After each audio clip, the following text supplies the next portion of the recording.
But where are you really from? A podcast about the Asian American struggle.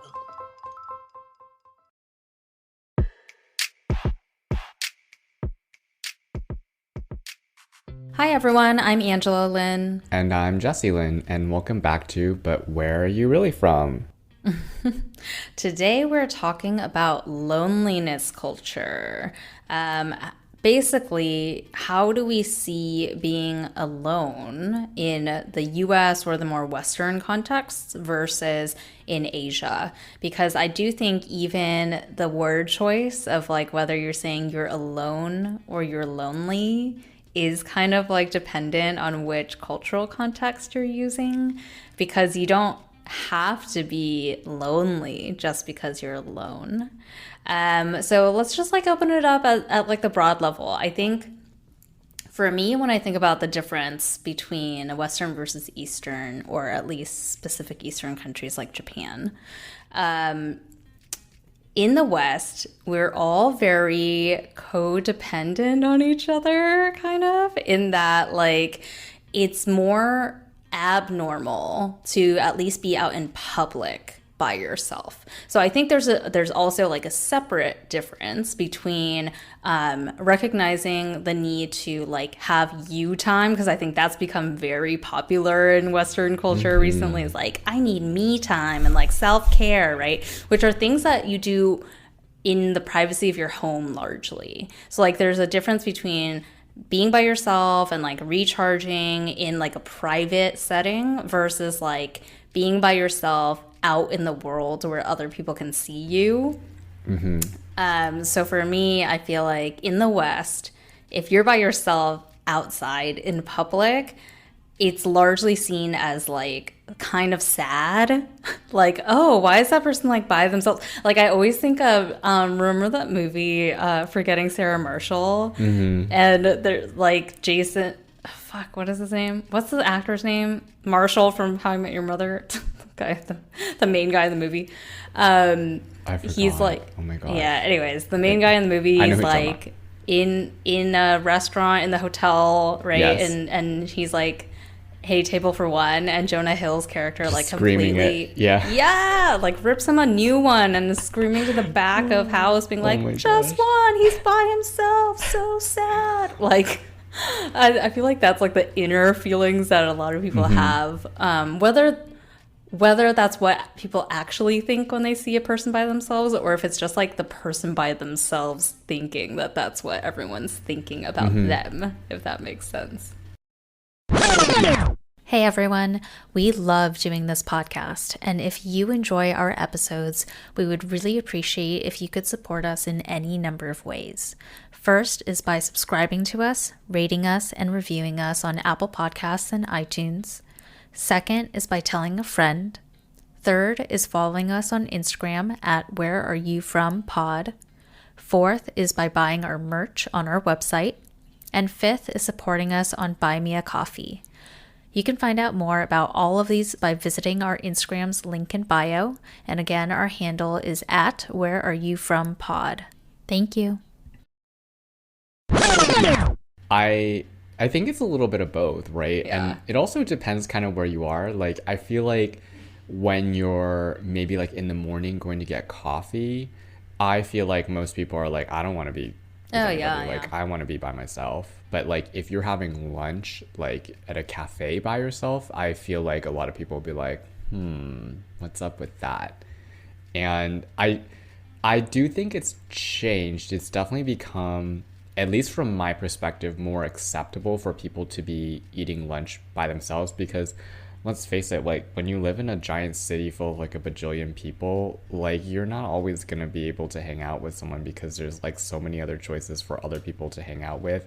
Plus, like if you're new, you won't have anyone to hang out with. And then finally, like I feel like since it's become more acceptable, more people are engaging in it and realizing that they like having a meal by themselves and not being like encumbered by other people, or being like, oh, Angela, where do you want to go eat today? Well, oh, I'm feeling like healthy, but I don't want a salad. And then you're just like, can you kill me and pick a place? Like, I just want to go eat somewhere. And so you don't have to do that when you're by yourself. Yeah. Interesting. Yeah. I feel like you're right that the notion is changing. I don't think it's like fully changed where like every time you see a person by themselves, you're like, you're strong, independent, blah, blah, blah, whatever. For me, let's talk about like us, I guess, because I think this is something I struggle with a lot. And like I have been changing over the years where I'm trying to tell myself, like, it's okay to be by yourself. Like, you don't need to be with someone else just because you're in public. And it's something I've been trying to tell myself, but I still feel really self-conscious when I'm just like by myself. And I think it's a me problem for sure, because it's like, it's everyone always thinking everything's about them. Like no one else cares about you. You know what I mean? Like they're like living their lives and like they're having conversations of their own, or like they have their own thoughts in their heads, and like they don't care that much about you, versus like I'm sitting there being like, oh my God, everyone must be paying attention to how I'm alone and like how sad I am that I have no friends, and like no one cares. So, but like which context are you in that it used to bother you the most? Yes. So great question. I think I'm specifically speaking of when you have like leisure time. So like when you are at a long lunch by yourself, or you're like grabbing a drink in a bar by yourself, or you are watching a movie by yourself. Like these are all things I have done before, but I feel very self-conscious about when I'm doing it. That's really interesting. Partially because my experience is I don't think I've ever done any of those things by myself. And I don't know if it's because I feel self-conscious or because I am a giant homebody. So I'm like, I don't want to do those things outside. Like I would rather do that at home. Like I would rather be in my PJs, drinking whatever, watching a movie at home than outside. So I'm not sure actually. I need to try that when all of this is over. Go somewhere. I think it's worth trying. Yeah. But we'll see. I'll have to try it. I do remember this one time. There are probably like a handful of other times and I just don't remember it because, it just wasn't particularly memorable. But I remember this one specific instance where I went to a coffee shop. It's a small chain of coffee shops called Cafe Grumpy. If you follow me on Instagram and have ever seen my orange coffee cup with the frowny face on it, that's where it's from. And my therapist in college was like telling me, because I was telling him like I was nervous about meeting people and like didn't know how to do that. And he was like, oh, here's some homework. Like go to a coffee shop and just like hang out there and see if you could meet anyone. I didn't end up meeting anyone, but I just hung out there for a little bit and it was fine. Yeah. Yeah. Well, you know what? And then there's also upside sometimes to being by yourself, because there's also an instance that I remember where, so in San Francisco, there's a really popular restaurant called Dumpling Time. That's like, it's run by like hip, probably like first generation Chinese people, but they have like straight up like legit Chinese grandmas and grandpas like making the dumplings in the windows and stuff. But anyways, it's super hip and has like long lines all the time. And I think I was just killing time before meeting with Ramon or something, and I got like an early dinner, so I didn't have to wait, and I just sat by myself. And they gave me better service because I was by myself. That's what I felt like. Because they were kind of like, it was almost unspoken that they're like, oh, respect that like you're eating by yourself in this place that's usually about like being in like huge social setting, and like it seems like you don't care about all that, and like I've seen you around before, so I guess you're just here to like do your own thing. So I feel like they took better care of me actually. I feel like, well, let's talk about, because we're also kind of contrasting like East versus West. Like I kind of feel like when I'm thinking about loneliness in the context of my family, what comes to the surface immediately is how my parents are always like, your family is always going to be your family, and that's always going to be there for you. And that's always made me feel like, in a way, that the experience of loneliness is not the same, because there's always this idea that like you're never alone, like you're always backed by these family members, no matter like if you're, you know, screwing up your life or you moved across the country or whatever, like these people will always be like your blood kin. And that's how I've always felt about loneliness from their perspective, because I can't imagine, and we've talked a lot about this, like rethinking the perspective of our parents moving here. Like, I can't imagine how lonely that really was, that whole experience coming here. And really, once they're here, like they didn't really have any friends for like a really long time. It was just like my mom, my dad, and like the family. So I've always thought about it as like they don't think about or experience loneliness in the same way, because they have like this, like the family, and the family will always be there for you. I think that's an interesting thing to bring up, because this isn't specifically about loneliness, but I guess it's related. So broadly, what you're speaking to is like there's always a community, like a built-in community for you, right? And Ramon talks about that a lot, because it's also the case in Europe, where like you are always with your family, and like your people you grew up with, you probably and lived with, like stay the people that you know into your adult life. You're just like, not a lot of people kind of leave, so it always feels like it's a community, and you're kind of like surrounded by this warmth. And he always brings it up because when we look at like, well, previously we talked about city life and like how homelessness in San Francisco is one of like the major problems here. And he always brings up like, you know, there's a reason why homelessness is not really a thing in Europe so much, and certainly not in Spain where he's from. He's like, because people don't like give up on their families there, which is like a sad way to look at it, but it's kind of true, because like and it's the same in Asia, you don't see a ton of homeless people out there, in at least in like very developed like first worlds, you know, cities. But the people that are homeless is because they have like no one else, right? Like, or they have family, but they've chosen not to, like, that family has chosen not to take care of this person. So it's just an interesting thing to tie back, I guess, because I guess there is this difference in like how important and how concrete this built-in community of family in the West versus in the East or Europe. Yeah, no, I definitely feel that. And when you're saying that, like that's kind of how I feel about loneliness in general, like from a like Western mindset versus Eastern mindset, is that from a Western mindset, the loneliness is just your problem. And from the Eastern mindset, like it's kind of like the problem of the community, in a sense, of your community. It doesn't just belong to you. And we've talked about the whole like collectivist versus like individualistic perspectives or attitudes towards specific things. And I think this is one of them. But interestingly enough, I kind of feel like in both societies, it's something that's not very, I don't know, it's not taken seriously, or not given the weight that it can be on a person's life in terms of how people address it. Because I kind of feel like when people, you know, obviously before like coronavirus, when people are like, oh, I'm lonely, you're just like, well, you know, kind of deal with it, everybody's lonely. And like it's kind of just like downplayed. And I also feel like the same way with our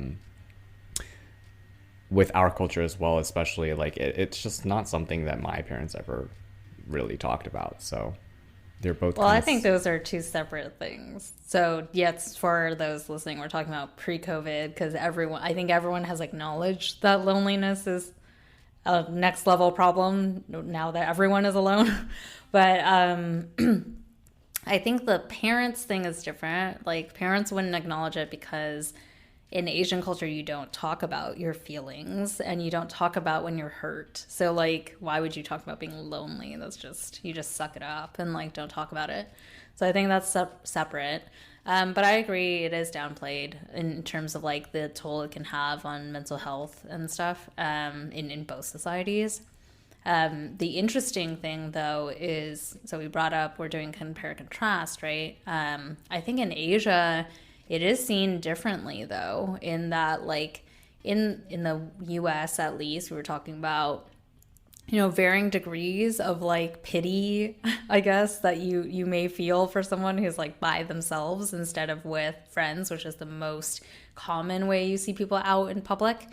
And versus in Asia, at least in Japan, because that's my most recent Asian experience where I was living there, it's very acceptable and like almost the default that they assume you're alone, because it's actually, you can see it in the design of like cafes and restaurants and stuff. They have more solo tables, like the ones that either seat one or max two people. They have way more of those tables than like seated for four or four plus.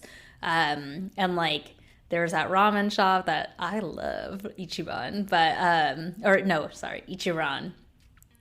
But they have like those, the default is that every person is in this like siloed seating space by themselves. And so there's like a wall between you and the next person between your stools. And then the way you get your ramen is like you like many ramen shops, you first like put money into a machine when you enter and then you get a ticket.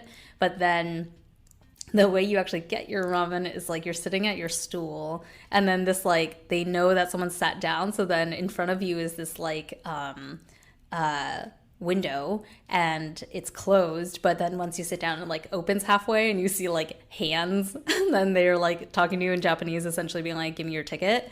And then they take your ticket and then they close it again and you're just like by yourself until your ramen's ready, and then they like open the window and like push the bowl in front of you, and you're just like by yourself in your little cubicle eating your ramen.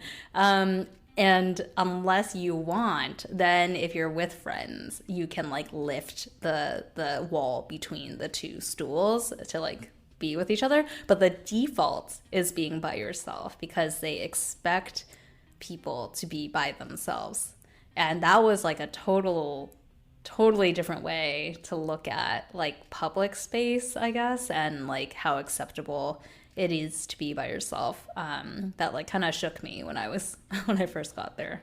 Well, I think part of what we also maybe wanted to touch on was kind of what you already discussed, which is that there's like economy kind of built around this. In Japan, It's more visible because of what you're saying. They have like actual physical arrangements for single people usage. But in fact, I think globally there are like many different ways this is playing out in terms of how capitalism is coming to service these lonely people.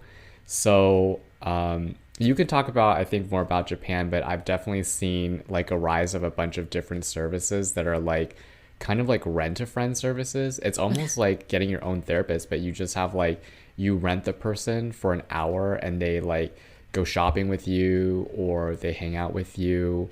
And I think it's like, it fills a need, like a gap for people who are like very often super busy, like they're working a lot or what have you, and they just don't have time to make social connections.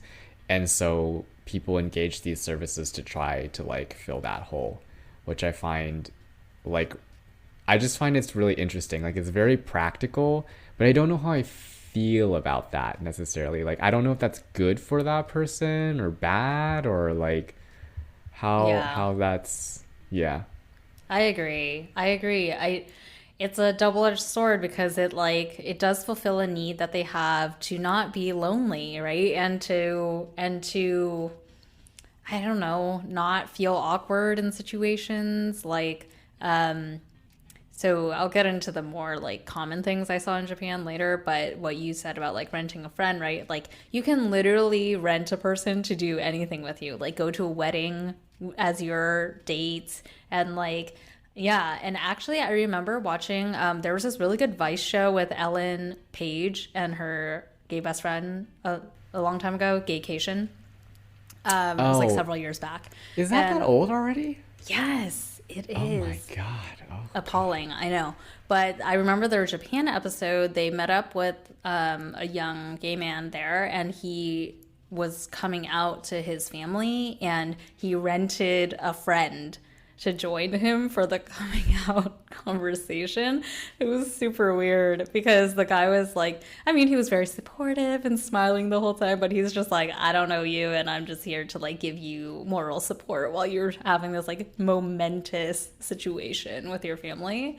So yeah, you can rent people to do anything. So yes, there is, I can see the positive in it, in that, you know, if you really don't have a friend or family that like can fill that need for you, then having anyone that you feel like is like on your side is going to, you know, bring positivity into your life.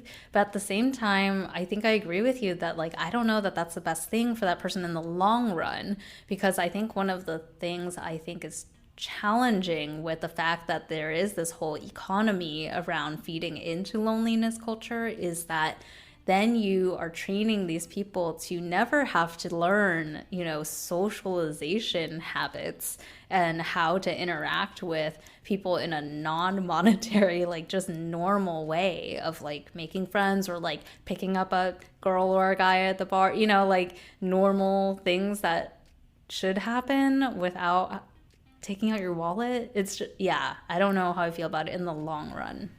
yeah. I get what you're saying. Basically, like, how can you ever learn how to make friends if you never put in the work to do that? Because it, Yeah. honestly, like, why people don't have a lot of friends is because it is a lot of work to make new friends. Like, it takes a lot of time.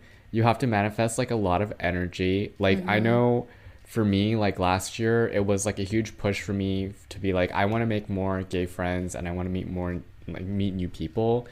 And, you know, it worked out. I met new people and I made some new friends, but God, it was so exhausting. I was like, I am tired. Yeah. I love these new people, but I'm very tired. Like, Yeah, I feel you. I also feel like as you get older, it becomes less, it's not as easy to meet people because you're not in this like built-in social setting where it's normal to be meeting people. So like your entire school system is like a normal time where you're around a bunch of people and you're like expected to make friends. And when you exit schooling and you're just out in the world, it is very hard. Like you have your work people, and then like that's kind of it. That's your only like built-in peeps. So like I remember business school, my MBA being almost like a second chance at like making adult friends. Yeah, because it's like, oh, I have to make friends, and like everyone's on the same playing field of like we're all awkward and by ourselves, so we have to make friends with each other. And like now I have, you know, they some of my best friends are the ones I made in business school, but like if I didn't have that experience, I would have had a, you know, way fewer new friends, to your point, because where would I have met these people? Or like and people just aren't as receptive to like random people coming up to them outside of like some sort of introductory context, you know? wow. Yeah. So I think, do we talk about like the impact of the problem? Because I did want to touch on that, because I don't know how many people are aware how serious it is or like how wide it is, but I was reading this excerpt from this book called The Lonely Century: Coming Together in a World That's Pulling Apart, it was just featured on a website. So I was just reading this excerpt. And the excerpt was saying basically that even before coronavirus happened and everyone was forced into their own individual space, which would, you know, would normally cause people who might not have been lonely to be lonely, that there was already kind of this rise of people reporting more loneliness than usual. So the article said that 3 in 5 US adults considered themselves lonely. 1 in 2 Australians felt lonely at least one day a week. In Europe, Germany, 2/3 of the population believed that loneliness is a serious problem. 1/3 of Dutch nationals admitted to being lonely, 1 in 10 severely so. And in Sweden, 1/4 of the population said that they were frequently lonely. So I think that there's like a general wave of it. And I think Corona made some people that normally weren't lonely, but I think for the majority of people, it just kind of exacerbated problems that were already there, and maybe they were just patching it somehow or just getting through with the random or odd social interaction. But definitely, I think it's like a growing problem, and it's growing everywhere, not just here or in Asia or, well, here, Asia, Europe. Yes. Did the article say why it was growing? That is a good question. I don't believe that there was a specific reason. They did go into some interesting solutions. So they mentioned that in South Korea, there's like these cola techs, which is short for cola plus discotheques. And it's for old people so that they can have fun together, not at a senior center. So, and they were saying that this is actually really fun for a lot of the older Koreans, because the entry for these is very cheap, and a lot of elderly Koreans it says that they experience some of the highest rates of poverty in the world for their age group.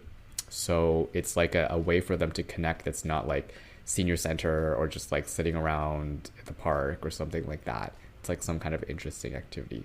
All right. So for bringing it back to a higher note, within the context of being alone, we wanted to share our respective favorite experiences while being alone. Okay, so my one experience of being alone that was fantabulous was traveling for work. And I know you already mentioned like this kind of doesn't count, but like I flew back from Brazil to New York, and because the company had paid a higher rate for the fare, the airlines basically was like, if you want to buy an upgrade, you can buy an upgrade to business class for $500. And I was like, this is like my one and only chance in my life to fly business class for $500. I'm like, I'll do it. And it was amazing. I sat in my seat by myself and did everything by myself, like didn't talk to anyone, and like fell asleep for the entire thing. It was awesome. So good. And then activity wise, like I kind of feel like through the COVID situation, and I already mentioned I'm generally kind of a homebody, so I kind of normally like doing stuff by myself or like vegetating by myself. So it hasn't been like that challenging. But I do say that something new that I did during COVID was to go out on runs by myself, which was really, really soothing. Like, it's just nice. It's like a nice way to see the city, like unwind if you've had a stressful day.